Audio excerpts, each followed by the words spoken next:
देखिए, ब्रिटिश शासन के जाने के बाद भारत में चरम गरीबी थी, मुद्रास्फीति बेकाबू थी और सबसे बड़ी बात, हमारे पास कोई औद्योगिक ढांचा था ही नहीं जो लोगों को रोजगार दे सके। मतलब अर्थव्यवस्था पूरी तरह से दिशाहीन थी। बिल्कुल।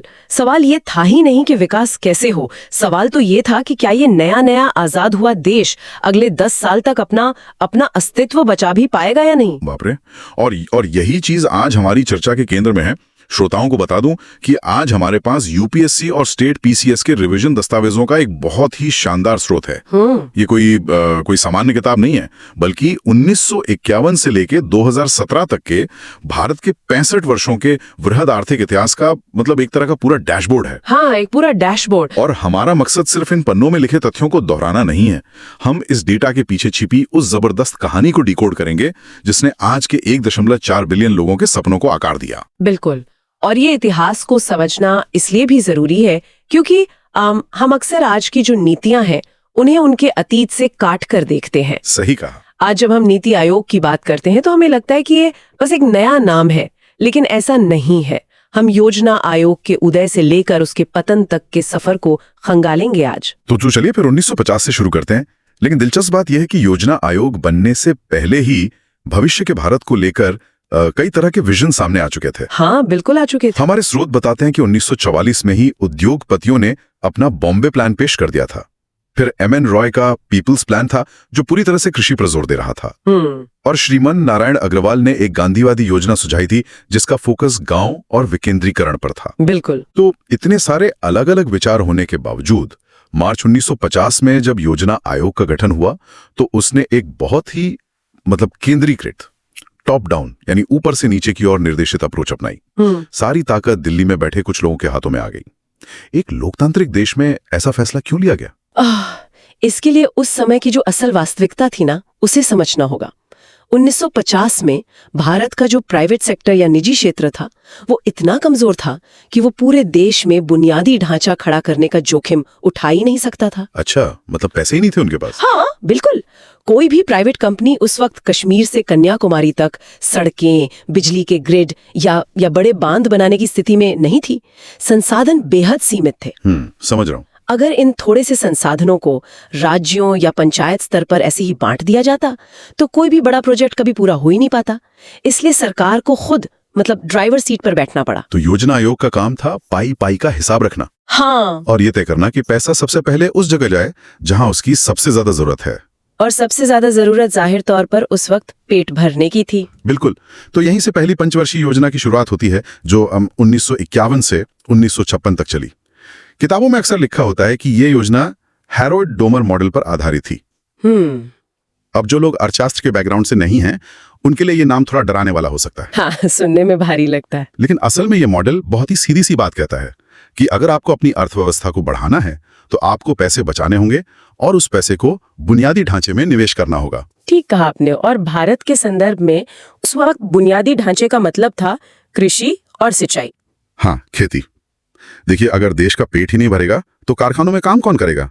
इसलिए पहली योजना का पूरा ध्यान खेती और बिजली पर उस पर केंद्रित कर दिया गया। और इसी दौर में भाखड़ा नांगल और हीराकुड जैसे दुनिया के सबसे बड़े बांधों में से कुछ की नींव रखी गई, है ना? हाँ, बिल्कुल। लेकिन यहाँ मुझे एक विरोधाभास भी दिखता है। एक तरफ देश भुखमरी से लड़ रहा है, कृषि पर अपना पूरा जोर दे रहा है और उसी समय 5 IITs भी स्थापित किए जा रहे हैं। जब लोगों के पास बुनियादी शिक्षा और भोजन की कमी थी तब इतनी उच्च स्तरीय इंजीनियरिंग संस्थाएं बनाने का इसका क्या तर्क था? ये एक बहुत ही बेहतरीन सवाल है। दरअसल ये उस समय के जो नेतृत्व था उनकी दीर्घकालिक सोच या कहें लॉन्ग टर्म विजन का हिस्सा था। अच्छा। वे जानते थे कि केवल खेती से भारत एक आधुनिक राष्ट्र नहीं बन सकता। खेती आज का पेट भरेगी, लेकिन कल का जो भविष्य है ना, वो तकनीक और इंजीनियरिंग से ही आएगा। नींव पक्की कर रहे थे। हाँ, और सबसे बड़ी बात, ये रणनीति काम कर गई। पहली योजना ने अपने लक्ष्य से कहीं बेहतर प्रदर्शन किया। उम्मीद थी कि विकास दर लगभग 2% रहेगी, लेकिन असल में क्या हुआ? लेकिन अर्थव्यवस्था ने 3.5% से ज्यादा की छलांग लगाई। अरे वाह! तो ये तो एक तरह से घर की नींव रखने जैसा हो गया। पहली योजना ने भोजन और बिजली से नींव रख दी, लेकिन ठीक 5 साल बाद जब 1956 में दूसरी पंचवर्षीय योजना आई तो रणनीति पूरी तरह से पलट गई। बिल्कुल पलट गई। अब फोकस कृषि से हटकर अचानक भारी उद्योगों और औद्योगिकीकरण पर आ गया। हमारे स्रोत बताते हैं कि ये योजना पीसी महालनोबिस मॉडल पर आधारित थी।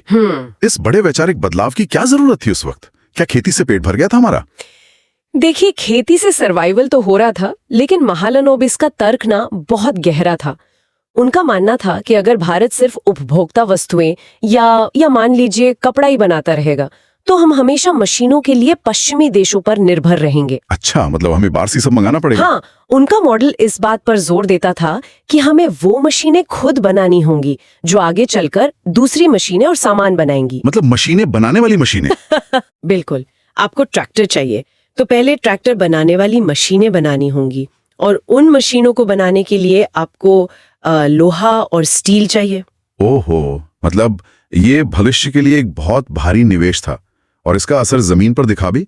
स्रोत में स्पष्ट लिखा है कि राउरकेला, भिलाई और दुर्गापुर में सार्वजनिक क्षेत्र के विशाल इस्पात कारखाने खड़े हो गए। हाँ, जो कि भारत के औद्योगिक ढांचे की रीढ़ बन रहे थे। तो शुरुआती 10 साल देखकर लगता है कि सब कुछ एक एक परफेक्ट स्क्रिप्ट के हिसाब से चल रहा था। एक शानदार आशावाद का माहौल था। था तो सही। लेकिन 60 का दशक आते आते ये पूरी स्क्रिप्ट पटरी से उतर गई। 1961 में जब तीसरी योजना शुरू हुई, जिसका लक्ष्य अर्थव्यवस्था को आत्मनिर्भर बनाना था, वो 65 वर्षों के इतिहास की सबसे बड़ी विफलता साबित हुई। बहुत बड़ी विफलता। लक्ष्य 5.5% से ऊपर था, लेकिन असल में अर्थव्यवस्था ने इसका आधा भी मतलब मुश्किल से हासिल किया। पता है, तीसरी योजना की विफलता का कारण कोई आर्थिक नीति की कमी नहीं थी। ये पूरी तरह से भू राजनीतिक झटकों का परिणाम था। मतलब जो युद्ध हुए। हाँ, भारत ने एक के बाद एक 3 मतलब विनाशकारी झटके झेले। 1962 में चीन के साथ युद्ध हुआ, जिसने भारत को अपना रक्षा बजट रातों रात बढ़ाने पर मजबूर कर दिया। वो घाव अभी भरा भी नहीं था कि 1965 में पाकिस्तान के साथ युद्ध छिड़ गया। और मानो ये सब कम नहीं था, 1965 और 66 के दौरान देश ने सदी के सबसे भयंकर सूखे का सामना किया। बाप रे। वो दौर इतना बुरा था कि स्रोत में जिक्र है कि हम अमेरिका से PL 480 प्रोग्राम के तहत बहुत ही घटिया किस्म का गेहूं मंगाकर देश का पेट भर रहे थे। हाँ, लाल गेहूं। इसे शिप टू माउथ अस्तित्व कहा गया, यानी जहाज से सीधे मुंह तक। अर्थव्यवस्था इतनी बुरी तरह चरमरा गई कि सरकार को पंचवर्षीय योजनाओं को बीच में ही रोकना पड़ा। बिल्कुल। 1966 से 1969 के बीच के समय को प्लान हॉलिडे या योजनावकाश कहा गया। मुझे ये शब्द हमेशा बहुत अजीब लगा। हॉलिडे सुनकर लगता है जैसे योजनाकारों ने काम करना बंद कर दिया हो और वो छुट्टी पर चले गए हो। हाँ, ये नाम वाकई बहुत भ्रामक है। ये कोई छुट्टी बुट्टी नहीं थी, ये एक full blown crisis management mode था। Survival mode. दरअसल जब आपके घर में आग लगी हो तो आप अगले 5 साल में घर को पेंट करने की योजना नहीं बनाते हैं ना, आप सिर्फ पानी ढूंढते हैं। ही बात है। लंबी अवधि की योजनाएं इसलिए रोक दी गईं क्योंकि सरकार के पास पैसा ही नहीं बचा था। लेकिन यहाँ कहानी में एक दिलचस्प मोड़ आता है। इसी सर्वाइवल मोड में से एक ऐसी चीज निकली जिसने भारत का इतिहास बदल दिया। बिल्कुल। अगर मैं स्रोत को ध्यान से देखूं तो इसी भीषण संकट के दौरान पारंपरिक खेती को छोड़कर उन्नत बीजों और उर्वरकों का उपयोग को बढ़ावा दिया गया। तो क्या हम ये कह सकते हैं कि इसी अकाल ने हमें वो हरित क्रांति दी जिसने भारत को हमेशा के लिए खाद्य संकट से बाहर निकाल लिया? निश्चित रूप से कह सकते हैं।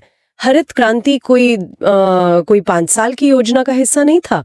ये भूख से बचने की छटपटाहट से निकली थी। मजबूरी थी। हाँ, जब अमेरिका ने गेहूं की आपूर्ति को राजनीति से जोड़ना शुरू किया तो भारत को समझ आ गया कि खाद्य सुरक्षा के बिना राष्ट्रीय सुरक्षा तो संभव ही नहीं है।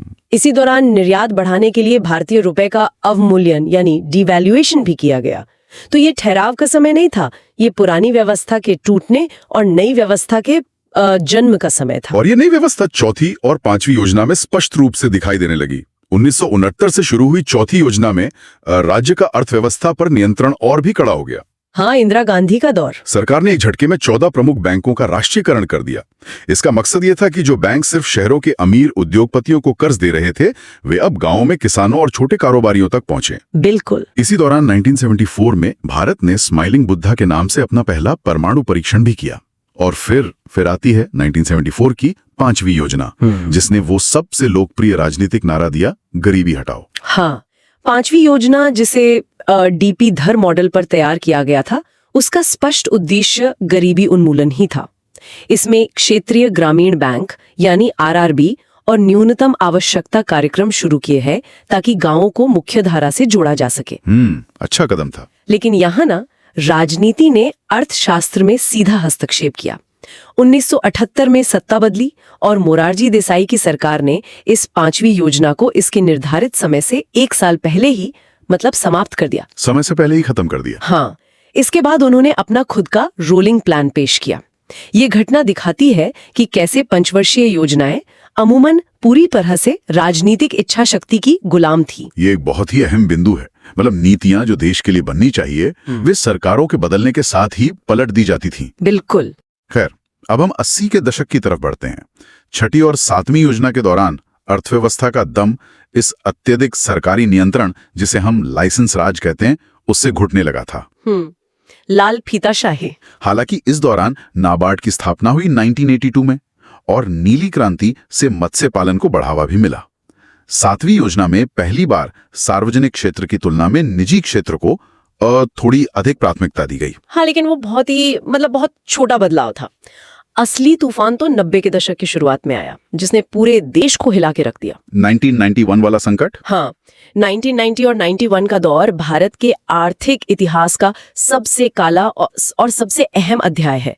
देश एक भयंकर राजनीतिक अस्थिरता से गुजर रहा था। इसके साथ ही एक गंभीर भुगतान संतुलन या कहें बैलेंस ऑफ पेमेंट का संकट आ खड़ा हुआ। मतलब पैसे खत्म हो गए थे। आसान भाषा में कहें तो भारत के पास दुनिया से पेट्रोल या जरूरी सामान खरीदने के लिए विदेशी मुद्रा भंडार लगभग खत्म हो चुका था। हमारे पास केवल 2 या 3 हफ्तों के आयात लायक ही डॉलर बचे थे। बाप रे। स्थिति इतनी विकट हो गई थी कि भारत को अपना सोना तक बैंक ऑफ इंग्लैंड में गिरवी रखना पड़ा। और इसी संकट ने 1991 के ऐतिहासिक उदारीकरण को जन्म दिया। एक बार फिर संकट के कारण पंचवर्षीय योजना को रोकना पड़ा और 1990 से 1992 तक योजनाएं रुकी रहीं। जब 1992 में 8वीं पंचवर्षीय योजना शुरू हुई तो वो 65 साल के इतिहास की सबसे शानदार वापसी थी। इसी दौरान LPG रिफॉर्म्स यानी उदारीकरण, निजीकरण और वैश्वीकरण लागू किए गए। इस योजना ने 5.5% विकास का लक्ष्य रखा था, लेकिन हासिल किया 6.8%। देखिए, 8वीं योजना की सफलता सिर्फ आंकड़ों तक सीमित नहीं है। अगर हम इसे व्यापक नजरिए से देखें ना, तो असली बदलाव रणनीति के स्तर पर हुआ था। कैसा बदलाव? इस दौरान योजना आयोग ने आदेशात्मक या इम्पेरेटिव योजना से हटकर सांकेतिक यानी इंडिकेटिव योजना की ओर कदम बढ़ाया। ये एक बहुत बड़ा वैचारिक बदलाव था। इस आदेशात्मक और सांकेतिक योजना के तकनीकी फर्क को अगर हम असल जिंदगी के नजरिए से समझें तो ये कैसा दिखता था? मतलब 1990 से पहले अगर किसी की साइकिल बनाने की फैक्ट्री थी तो सरकार ये तय करती थी कि आप साल भर में सिर्फ 10,000 साइकिलें ही बना सकते हैं, उनकी कीमत क्या होगी और आप कितने लोग काम पर रख सकते हैं। बिल्कुल, ये आदेशात्मक योजना थी। सरकार अर्थव्यवस्था के हर गियर को खुद बदल रही थी। हाँ। और सांकेतिक योजना में सरकार ने वो ड्राइवर सीट छोड़ दी। अब सरकार एक ट्रैफिक कंट्रोलर बन गई। अच्छा। उसने उद्योगपतियों से कहा, देखिए हम चाहते हैं कि देश में ट्रांसपोर्ट सेक्टर आगे बढ़े। हमने नियम बना दिए हैं, अब बाजार की मांग के हिसाब से तय कीजिए कि आपको कितनी साइकिलें बनानी और किस कीमत पर बेचनी है। मतलब सिर्फ रास्ता दिखाएंगे, चलाएंगे नहीं। बिल्कुल, सरकार का काम सिर्फ ये देखना रह गया कि कोई नियम न तोड़े और सड़क पर कोई दुर्घटना न हो। गाड़ी चलाने का काम अब प्राइवेट सेक्टर के हवाले था। तो इसका मतलब इकोनॉमी की स्पीड बढ़ गई और ये शिफ्ट इतना कामयाब रहा कि इसके बाद की योजनाएं 9वीं से लेकर 12वीं योजना तक लगातार तेज आर्थिक विकास की गवाह बनी। 11वीं योजना ने तो 9% विकास दर का लक्ष्य रखा और 8% हासिल भी किया, जो एक बहुत बड़ी बात थी। लेकिन जैसे जैसे अर्थव्यवस्था का आकार और गति बढ़ रही थी, एक नई चिंता उभर कर सामने आई। असमानता की चिंता। हाँ, बाजार पूंजी तो बना रहा था, लेकिन क्या वो पूंजी समाज के सबसे निचले तबके तक पहुंच रही थी? ये एक बहुत ही जायज चिंता थी और इसी वजह से 1997 के बाद से योजना आयोग का सारा ध्यान सामाजिक न्याय और समानता के साथ विकास पर केंद्रित हो गया, जिसे समावेशी विकास कहा गया। बिल्कुल, इंक्लूसिव ग्रोथ। 10वीं योजना में अगले 10 वर्षों में भारत की प्रति व्यक्ति आय को दुगना करने का लक्ष्य रखा गया और इसी सामाजिक न्याय के तहत 2005 में मनरेगा जैसे ऐतिहासिक रोजगार गारंटी अधिनियम का जन्म हुआ, जिसने करोड़ों लोगों को ग्रामीण स्तर पर रोजगार का अधिकार दिया। हाँ। और 12वीं योजना आते आते, जो 2012 से 2017 तक चली, पर्यावरण और सामाजिक लक्ष्य भी मुख्यधारा में आ गए। 30,000 मेगावाट नवीकरणीय ऊर्जा जोड़ने और शिशु मृत्यु दर घटाने जैसे स्पष्ट लक्ष्य रखे गए। विकास दर तो आ रही थी, लेकिन 2014 आते आते एक बड़ा बदलाव हुआ। 65 साल पुरानी योजना आयोग की इस विशाल प्रणाली को ही समाप्त कर दिया गया। ये थोड़ा अजीब नहीं है? जब योजनाएं सफल हो रही थीं, तो अचानक इस पूरी संस्था को खत्म करने की क्या जरूरत पड़ गई? इसका जवाब उस संस्था की बनावट में छिपा था। 1950 में जो टॉप डाउन ढांचा एक कमजोर और नवजात देश के लिए जरूरी था ना, वो 21वीं सदी के एक मजबूत और विविधतापूर्ण भारत के लिए बेड़िया बन चुका था। अच्छा। योजना आयोग का सबसे बड़ा दोष ये था कि वो वन साइज फिट्स ऑल यानी एक आकार सभी के लिए की नीति पर काम करता था। मतलब दिल्ली के एक वातानुकूलित कमरे में बैठकर कुछ लोग एक नीति बनाते थे और उम्मीद करते थे कि वो नीति हर जगह काम करेगी। बिल्कुल। जैसे केरल की जरूरतें बेहतरीन स्वास्थ्य और शिक्षा सुविधाओं की थीं, जबकि राजस्थान उसी समय पानी की कमी और रेगिस्तानी चुनौतियों से जूझ रहा था। तो दोनों राज्यों के लिए एक ही जैसी आर्थिक नीति कैसे काम कर सकती थी? बिल्कुल नहीं कर सकती थी। और यही राज्यों के गुस्से का कारण था। राज्य अब आर्थिक रूप से स्वायत्त होना चाहते थे, लेकिन योजना आयोग के पास मंत्रालयों और राज्यों को फंड आवंटित करने की बहुत ज्यादा शक्ति थी। एक गैर संवैधानिक संस्था वित्त मंत्रालय के अधिकार क्षेत्र में दखल दे रही थी। ये तो टकराव वाली स्थिति होगी। और दूसरी सबसे बड़ी समस्या थी 5 साल का कठोर ब्लॉक। देखिए, 21वीं सदी की वैश्विक अर्थव्यवस्था बहुत तेजी से बदलती है। हाँ, हर दिन कुछ नया होता है। दुनिया महीनों में नई तकनीकों और संकटों के हिसाब से बदल रही थी, और भारत एक बार योजना बनाकर 5 साल के इंतजार में बैठ जाता था। ये ढांचा पूरी तरह से आउटडेटेड हो चुका था। ये तो कुछ ऐसा है जैसे आप आज के जमाने में किसी अनजान शहर में जाने के लिए एक 5 साल पुराना छपा हुआ कागजी नक्शा लेकर निकलें। बिल्कुल सही उदाहरण दिया आपने। अगर रास्ते में कोई पुल टूट गया है या सड़क बंद है तो आप उस कागजी नक्शे में कुछ नहीं बदल सकते, आप बस फंस कर रह जाएंगे। और इसी प्रतिमान विस्थापन यानी पैराडाइम शिफ्ट के तहत 2015 में नीति आयोग ने काम करना शुरू किया। हाँ, और ये बदलाव सिर्फ नाम का नहीं था, ये पूरी तरह से वैचारिक था। योजना आयोग का टॉप डाउन दृष्टिकोण अब नीति आयोग के बॉटम अप दृष्टिकोण में बदल गया। तो फंड बांटने की शक्ति का क्या हुआ? वो नीति आयोग से छीन ली गई। नीति आयोग को फंड बांटने की कोई शक्ति नहीं दी गई, वो शक्ति वापस वित्त मंत्रालय को सौंप दी गई। नीति आयोग को मुख्य रूप से एक थिंक टैंक और सलाहकार निकाय के रूप में स्थापित किया गया। और जो सबसे बड़ा बदलाव मुझे स्रोत में दिखता है वो था सहकारी संघवाद या कोऑपरेटिव फेडरलिज्म का सिद्धांत। पुरानी व्यवस्था में राष्ट्रीय विकास परिषद होती थी, जहां राज्यों के मुख्यमंत्रियों को बुलाया तो जाता था, लेकिन बस इसलिए कि वे केंद्र द्वारा बनाई गई योजनाओं पर अपनी मोहर लगा दें। हाँ, बस रबर स्टैंप की तरह। उनकी भूमिका मूक दर्शकों जैसी थी। लेकिन नीति आयोग की गवर्निंग काउंसिल ने इसे पलट दिया। अब राज्य के मुख्यमंत्री सीधे तौर पर नीति निर्माण की प्रक्रिया में समान भागीदार हैं। क्योंकि मूल विचार ये है कि मजबूत राज्य ही एक मजबूत राष्ट्र बनाते हैं। बिल्कुल। और उस कागजी नक्शे वाली समस्या को सुलझाने के लिए ना, नीति आयोग ने समय सीमा को भी पूरी तरह से बदल दिया। वो कैसे? अब कोई 5 साल का कठोर ब्लॉक नहीं है, इसके बजाय एक 15 वर्षीय दीर्घकालिक विजन है। उसे हासिल करने के लिए एक 7 वर्षीय रणनीति है, और सबसे जरूरी चीज एक 3 वर्षीय एक्शन एजेंडा है। मतलब अब हमारे पास कागजी नक्शे की जगह एक लाइव जीपीएस सिस्टम आ गया है। हाँ, बिल्कुल। मंजिल भले ही 15 साल दूर है, लेकिन हम हर 3 साल में अपनी स्थिति का आकलन कर सकते हैं, वैश्विक बाजार को देख सकते हैं और अपनी नीतियों को जरूरत के हिसाब से एडजस्ट कर सकते हैं। ये लचीलापन आज के समय की सबसे बड़ी मांग है। बिल्कुल। ये नई व्यवस्था इस बात पर जोर देती है कि नीतियां केंद्र से राज्यों पर थोपी न जाएं। इसके बजाय अगर कोई राज्य, मान लीजिए गुजरात या तमिलनाडु, किसी योजना को बेहतरीन तरीके से लागू कर रहा है, तो उस बेस्ट प्रैक्टिस को दूसरे राज्यों के साथ साझा किया जाए। बहुत ही शानदार अप्रोच है। तो जैसे जैसे हम अपनी इस गहन चर्चा के अंत की ओर बढ़ रहे हैं, एक बात पूरी तरह से स्पष्ट हो जाती है। 1951 से 2017 तक की इन 5 वर्षीय योजनाओं का इतिहास केवल जीडीपी प्रतिशत और आर्थिक आंकड़ों का कोई उबाऊ दस्तावेज नहीं है। बिल्कुल नहीं। ये भारत की रीढ़ की हड्डी के बनने की कहानी है। ये भाखड़ा नांगल के विशाल टरबाइनों से लेकर उन 5 आईआईटी के क्लासरूम्स तक की कहानी है। ये भुखमरी के उस खौफनाक दौर से लड़कर हरित क्रांति के खेतों के लहलहाने की कहानी है। हाँ, और इसी इतिहास की नींव पर आज का विकसित भारत का विजन टिका हुआ है। सही बात है। जब श्रोता आज की आर्थिक खबरें पढ़ेंगे या नीति आयोग की किसी नई पहल के बारे में सुनेंगे ना, तो वे जान पाएंगे कि हम एक अत्यधिक केंद्रीकृत नियंत्रण वाले युग से निकलकर राज्यों की साझेदारी और लचीलेपन के एक नए युग में कैसे और क्यों पहुंचे। आज की इस चर्चा में हमने वाकई 65 वर्षों के इतिहास को जिया है। लेकिन जाने से पहले मैं एक ऐसे विचार पर रोशनी डालना चाहता हूं जो शायद किसी को भी गहराई से सोचने पर मजबूर कर दे। बताइए। इस पूरे इतिहास में एक पैटर्न बहुत स्पष्ट है। भारत के सबसे बड़े, सबसे साहसिक और क्रांतिकारी आर्थिक सुधार हमेशा किसी भीषण संकट से पैदा हुए। हाँ, ये तो है। 1960 के दशक के अकाल ने हमें हरित क्रांति दी। 1991 के दिवालियापन के कगार पर पहुंचने वाले संकट ने हमें एलपीजी सुधार दिए। मतलब जब तक गर्दन पर तलवार नहीं लटकी, हमने बड़ा बदलाव नहीं किया। ये एक बहुत ही कड़वा सच है। अब जरा आज की स्थिति पर विचार करें। नीति आयोग संकट का इंतजार किए बिना लगातार एक लाइव जीपीएस की तरह 3 वर्षीय और 15 वर्षीय विजन पर काम कर रहा है।